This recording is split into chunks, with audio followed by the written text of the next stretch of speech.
Bismillahirrahmanirrahim.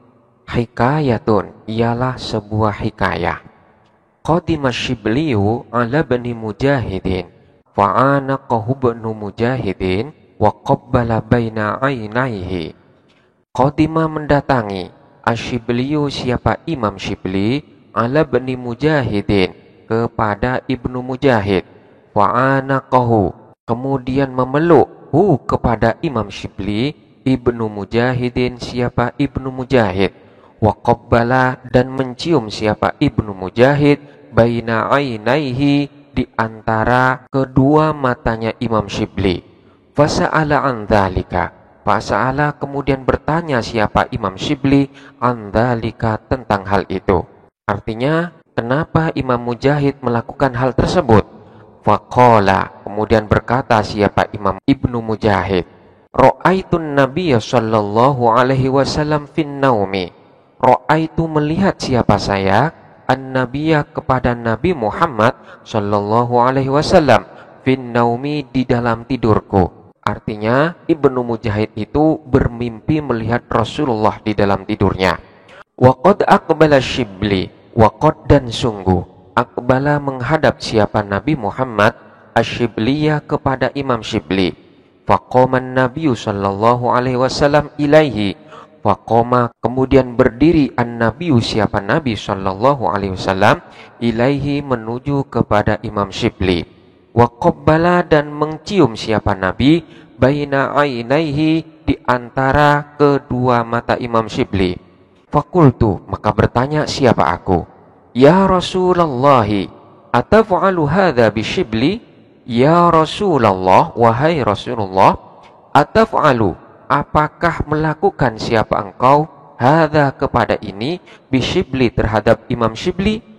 Qala maka menjawab siapa Rasul, na'am iya, innahu lam yusalli fardhatan illa wa huwa yaqra'u khalfaha laqad ja'akum rasulun min anfusikum ila akhiril ayataini. Innahu sesungguhnya Syibli lam yusolli ialah tidak solat siapa Imam Syibli faridotan kepada solat fardu illa kecuali wahwa padahal adapun Imam Syibli yaqra'u ialah membaca siapa Imam Syibli khalfaha setelahnya solat fardu tersebut. Membaca kepada apa? Laqad ja'akum rasulun min anfusikum, kepada lafaz laqad ja'akum rasulun min anfusikum ila akhiril ayataini hingga akhir dua ayat. Wa yaqulu dan berkata siapa Imam Syibli sallallahu alaika ya Muhammad, kepada lafaz sallallahu alaika ya Muhammad. Fasa'altu Syibliya amma yaquluhu ba'da sholati fadzakara mithlahu. Fasa'altu kemudian bertanya siapa aku asy-Syibliya kepada Imam Syibli amma terhadap sesuatu atau bacaan yaqulu yang membaca siapa Imam Syibli kepada ma ba'da sholati setelahnya sholat. Fadzakara maka menyebutkan siapa Imam Syibli mithlahu kepada seumpamanya ma. Terdapat sebuah cerita di mana Imam Syibli datang kepada Ibnu Mujahid. Kemudian Imam Mujahid itu menyambutnya dengan merangkulnya seraya mencium kening di antara kedua matanya. Lalu Imam Syibli bertanya tentang hal tersebut. Mengapa engkau melakukan hal itu kepadaku? Selanjutnya Ibnu Mujahid menjawab, karena aku pernah bermimpi bertemu dengan Rasulullah, kemudian beliau menghampirimu dan mencium kening di antara kedua matamu.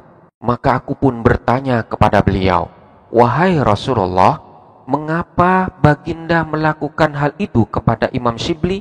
Selanjutnya Rasulullah pun menjawab, aku melakukan itu semua karena ia selalu membaca ayat laqad ja'akum rasulun min anfusikum hingga akhir dari dua ayat pada setiap selesai mengerjakan sholat fardu. Kemudian dilanjutkan dengan membaca sallallahu alaika ya Muhammad. Maka bertanyalah Ibnu Mujahid kepada Imam Syibli tentang bacaan Imam Syibli setelah sholat fardu.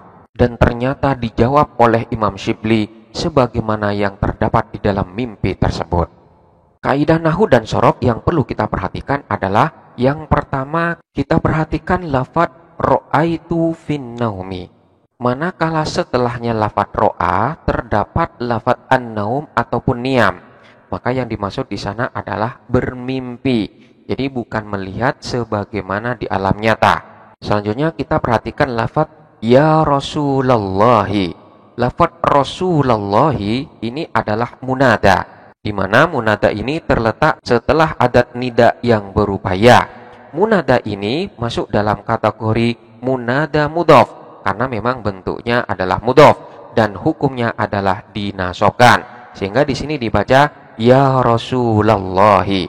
Selanjutnya hamzah yang ada pada lafadz ataf'alu ini adalah hamzah istifham, di mana hamzah ini mengandung makna pertanyaan. Jadi ataf'alu hadza bisyibli, apakah engkau melakukan hadza kepada ini, bisyibli terhadap syibli. Selanjutnya kita perhatikan lafadz lam yusolli.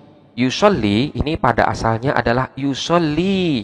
Terdapat huruf ya yang ada di akhir dari lafadz yusolli ini.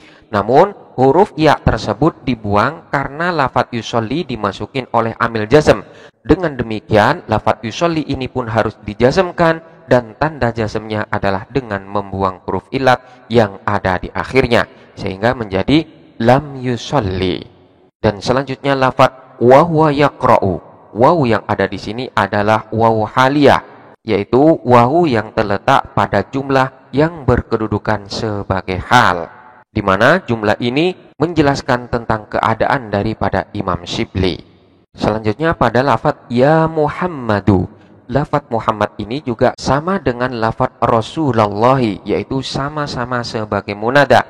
Namun jenis daripada munada ini berbeda dengan lafadz Rasulullah, di mana manakala lafadz Rasulullah ini masuk di dalam kategori munada mudhof, namun untuk lafadz Muhammad ini masuk dalam kategori munada mufrad alam.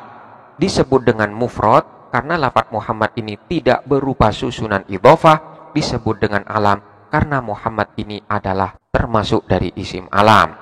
Hukum daripada munada mufrad alam adalah dimabnikan rofa. Artinya tanda kemabniannya itu sama dengan tanda ketika dalam keadaan rofa, di mana lafadz Muhammad ini termasuk dari isim mufrad yang manakala dirofakan maka tanda rofanya dengan menggunakan dhammah.